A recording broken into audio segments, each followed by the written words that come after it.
Hi everyone, welcome and welcome back to Ruby Streets. I am Ruby and आज हम बात करने वाले हैं एक ऐसी बुक के बारे में जो एक तरफ रिलेटेबल है एंड दूसरी तरफ provocative. Any guesses? One Indian girl by Chetan भगत।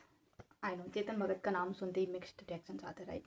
कुछ लोग उनकी राइटिंग को सिंपल और रिलेटेबल बोलते हैं और कुछ कहते हैं कि उनका स्टाइल ग्लिच्ड है, but let's put all judgements side for a while and explore what this book has to offer.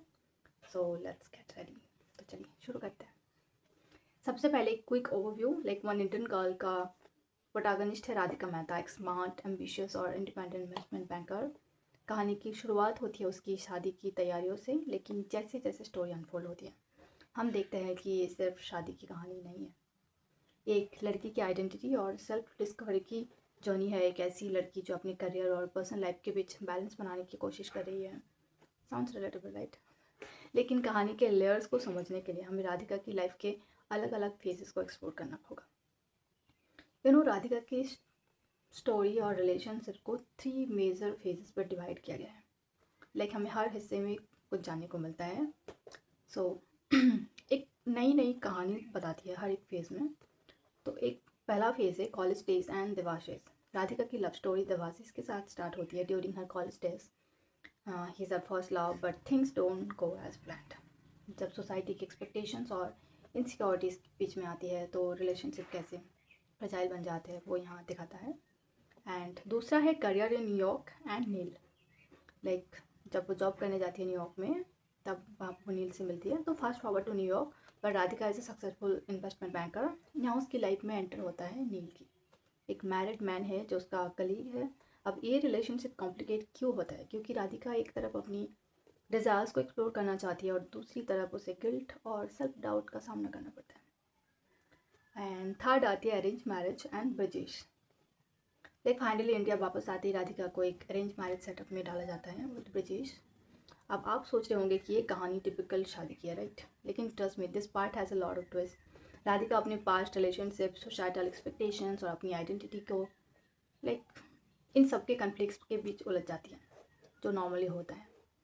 सो इसका मेन जो ये होता है ना, मेन थीम्स जो है एक शादी, एक टिपिकल लड़की, ये नहीं है।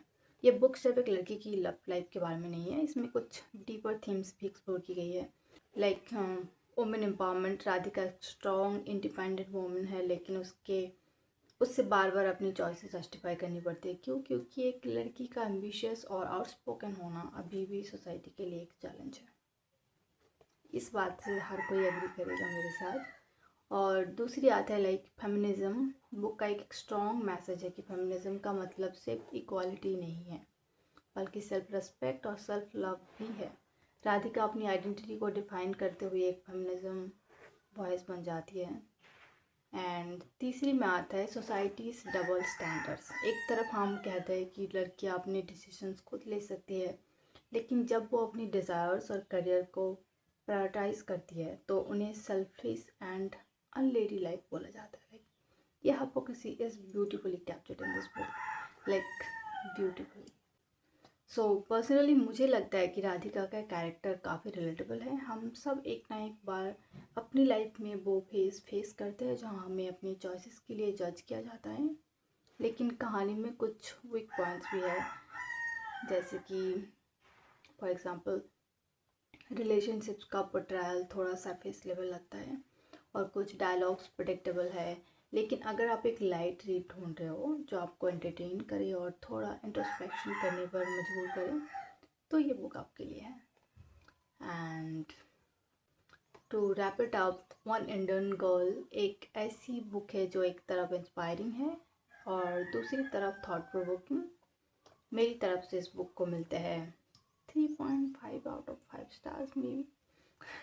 अगर आपने ये बुक पढ़ी है तो मुझे कमेंट सेक्शन में ज़रूर बताइए कि आपको राधिका का कैरेक्टर कैसा लगा। और अगर नहीं पढ़े है आपने तो क्या ये रिव्यू आपको क्यूरियस बनाता है इस बुक को पढ़ने के लिए?